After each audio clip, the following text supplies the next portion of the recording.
ஸ்ரீ கணேஷாய நமக. ஸ்ரீ சரஸ்வத்யை நமக.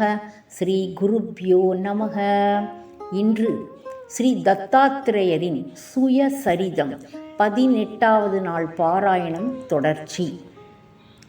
இவ்வாறு நிச்சயத்து எல்லா துறவிகளும் குருவிடம் வந்து, ஓ தபஸ்விகளுக்குள் சிறந்த தவசிரேஷ்டரே, உலகத்தை காக்க வேண்டி தாங்கள் சந்நியாசம் மேற்கொள்ள வேண்டும். இந்த கலியுகத்தில் மக்கள் சந்நியாச மார்க்கத்தை இகழ்ந்து பேசுகிறார்கள். நீங்கள் இந்த பாதையை ஏற்றுக்கொண்டு சந்நியாச மார்க்கத்துக்கு உண்டான புகழ், மதிப்பு, பெருமை ஆகியவற்றை மீட்டுத்தர வேண்டும் என்றனர். குரு அவர்கள் இந்த வேண்டுகோளை ஏற்றுக்கொண்டு கிருஷ்ண சரஸ்வதியின் பரம்பரையில் குருவாக இருக்க சம்மதித்தார். பின்னர் கிருஷ்ண சரஸ்வதி எனக்கு பிறகு அடுத்த குருவாக அவரை நியமித்தார். ஸ்ரீ குரு அவர்கள் தீட்சை பெற்றுக்கொண்டு துறவு வாழ்க்கை மேற்கொண்டு நரசிம்ம சரஸ்வதி என்ற நாமகாரணமும் பெற்றார். பின்னர் நாமதாரகன் சித்தனிடம், சித்தனே, நான் ஒரு முக்கியமான கேள்வி கேட்க வேண்டும். உலகங்களுக்கும் தலைவனான ஆண்டவனுக்கு இன்னொரு குரு தீட்சை அளிக்க வேண்டிய அவசியம் என்ன என்று கேட்டான். சித்தன் அதற்கு, ஓ நாமதாரகா, ராம அவதார காலத்தில் பகவான் வசிஷ்டரை தன் குருவாக கொண்டது உனக்கு தெரியாதா?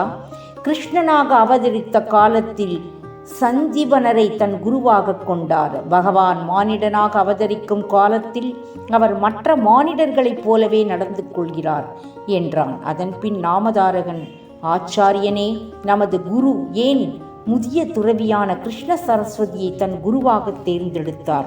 இந்த வயதான துறவி எந்த பரம்பரையில் வந்தவர்? நமது குரு நரசிம்ம சரஸ்வதி அவர்களின் பரம்பரை எது என்று வினவினான்.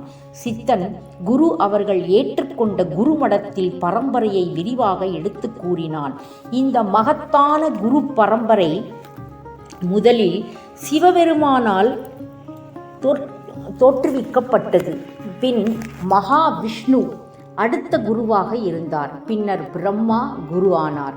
இந்த மூவரும் இந்த பரம்பரையின் மூலகர்த்தாக்கள். அதன் பின்னர் முறையே வசிஷ்டர், சக்தி, பராசரர், வியாசர், சுகர், கௌடபாச்சாரியர், கோவிந்தர், சங்கராச்சாரியார் ஆகியோர் இந்த குரு பீடத்தை அலங்கரித்தனர்.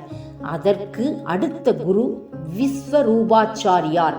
அதன் பின் ஞானபோத கிரி, சிம்ஹரி, ஈஸ்வர தீர்த்தர், நரசிம்ம தீர்த்தர், வித்யா தீர்த்தர், சிவ தீர்த்தர், பாரதி தீர்த்தர், மலியாந்தர் ஆகியோர் குருவாக இருந்தனர். இவர்களுக்கு பின்னர் தேவ தீர்த்தர், சரஸ்வதி வர்ந்தர், யாதவேந்திரர் சரஸ்வதி ஆகியோர் குரு பீடத்தில் அமர்ந்தனர். கிருஷ்ண சரஸ்வதி யாதவேந்திர சரஸ்வதியிடமிருந்து குரு பீடத்தை ஏற்றுக்கொண்டார். ஸ்ரீ குரு அவர்கள் கிருஷ்ண சரஸ்வதி என்னும் இந்த மகா தபஸ்விடமிருந்து துறவரம் பூண்டு நல்லவர்களையும் தெய்வ பக்தி மிக்கவர்களையும் காக்க திருவுள்ளம் கொண்டார். காசியில் சில காலம் பயிற்றுவித்து பின்னர் குரு அவர்கள் நமது பல பக்தர்களுடன் வட இந்தியாவின் பல புண்ணிய நதிகளுக்கு யாத்திரை போனார். அவர் பத்ரி நாராயணர் கோயிலை அடைந்து பின்னர் பிராயகைக்கு வந்தார்.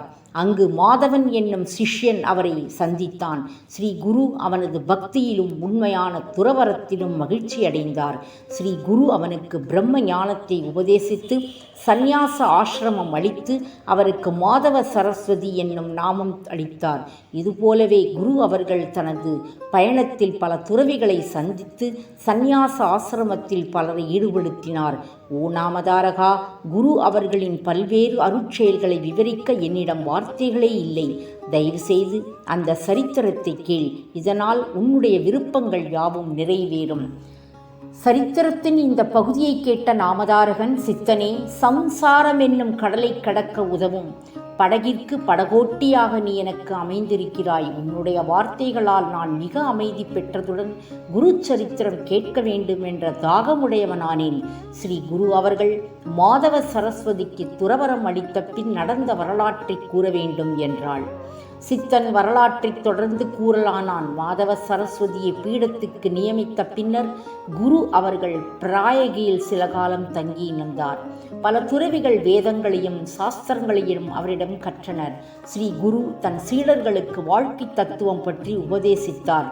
இவர்களில் சிலர் குரு அவர்களால் சந்நியாச மார்க்கத்தில் திருப்பிவிடப்பட்டனர். இவ்வாறு குருவுடன் சந்நியாசியாக இருந்தவர்கள் பலர். அவர்களில் முக்கியமானவர்கள் பால சரஸ்வதி, கிருஷ்ண சரஸ்வதி, உபேந்திர சரஸ்வதி, சதானந்த சரஸ்வதி, ஞான ஜோதி சரஸ்வதி மற்றும் நான் ஆகிய அனைவரும் மாதவ சரஸ்வதிக்கு பின்னர் துறவர தீட்சை அளிக்கப் பெற்றோம். ஸ்ரீ குரு அவர்கள் பக்த கோடிகளுடன் தெற்கு நோக்கி பயணமாயினார். பின்னர் அவர் காரஞ்சா என்னும் தனது ஜென்மஸ்தலத்திற்கு வந்து சேர்ந்தார். அவரது பெற்றோர், சகோதர சகோதரிகள் அவரை வணங்க வந்தனர். நகரத்து ஜனங்கள் யாவரும் அவரது பாதங்களில் வணங்கி அவரது அருளை வேண்டினார். அவர்கள் குருவை தங்கள் இல்லத்திற்கு பிக்ஷைக்கு அழைத்தார்கள்.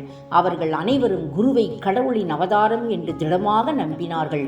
மாதவனும் அம்பா பவானியும் அவரை வணங்க வந்தபோது அம்பா பவானி அவரை ஸ்ரீ வல்லபராக கண்டாள். ஸ்ரீ பாத குருவை கண்டதும் அம்பா பவானிக்கு தன் பூர்வ ஜென்ம ஞாபகம் வந்துவிட்டது.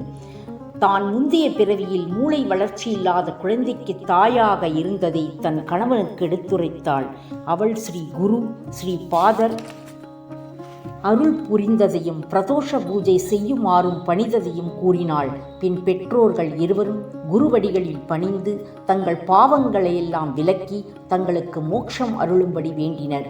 குரு அவர்களிடம் சந்நியாசம் பூண்டவனின் குடும்பத்தினர் தன் முந்தைய 42 தலைமுறையினரும் சகலவித பாவங்களிலிருந்து விடுபடுவர். அவனது முன்னோர்கள் நரகத்தில் இருந்தாலும் அங்கிருந்து ஸ்வர்க்கத்திற்கு செல்வர். உன்னுடைய புத்திரர்களும் புத்திரிகளும் நீண்ட நாட்கள் மகிழ்ச்சியுடனும் செல்வச் சிறப்புடனும் வாழ்வர்.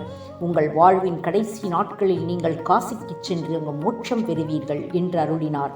பெற்றோர்களுக்கு பின்னர் குரு அவர்களின் பூர்வாசிரம சகோதரியான ரத்னாயி வந்து அவரது பாதங்களில் பணிந்து, குருவே, இந்த உலகியல் வாழ்வின் மாயை புரிந்து கொண்டு அதன் வெற்றி கொள்ளும் வலிமையை எனக்கு தர வேண்டும். தவம் செய்ய போக எனக்கு உதவ வேண்டும் என்றார். குரு அவரிடம், சகோதரியே, பெண்களுக்கு பதிவிரதா தர்மமே சிறந்ததாக சாஸ்திரங்கள் கூறுகின்றன. கணவனுக்கு சேவை செய்வதே அவர்களுக்கு மோட்ச சாதனமாகும் என்றார். ரத்னாயி குருவை தனக்கு பிரம்மஞானம் போதிக்கும்படி வேண்டினார். தனது எதிர்காலம் பற்றி கூறும்படியும் வேண்டினாள். குரு அவரிடம், சகோதரியே, நீ துறவிகளின் பாதையை பின்பற்ற விரும்புகிறாய். ஆனால் நீ முந்தைய பிறவியில் செய்த பாவங்களின் பலனை அனுபவித்ததாக வேண்டும். இதற்கு சஞ்சித பாவம் என்று பெயர். நீ புனிதமான பசுவை உதைத்தாலும், கணவன் மனைவி இருவரும் பிரிந்து போவதற்கு காரணமாக இருந்தாலும், உனது முதுமை பருவத்தில் தொழுநோயால் பீடிக்கப்படுவாய். உன்னுடைய கணவன் உன்னை விட்டு துறவியாகி விடுவார். அப்பொழுது நீ என்னை பார்க்க பீமா நதிக்கரையில் அமரஜா பீமா என்னும் 2 நதிகளின் சங்கமத்தில் இருக்கும் காணுகாபுரம் என்னும் இடத்திற்கு வருவாய். அப்பொழுது உனக்கு நான் மோட்சத்திற்கு வழிகாட்டுவேன் என்றார். காரஞ்சா நகரத்தில் சில காலம் தங்கிவிட்டு குரு அவர்கள் திரியம்பகம் என்னும் புண்ணிய ஸ்தலத்திற்கு சென்றார். இத்துடன் இன்றைய நாள் பாராயணம் முடிவடைந்தன. நன்றி.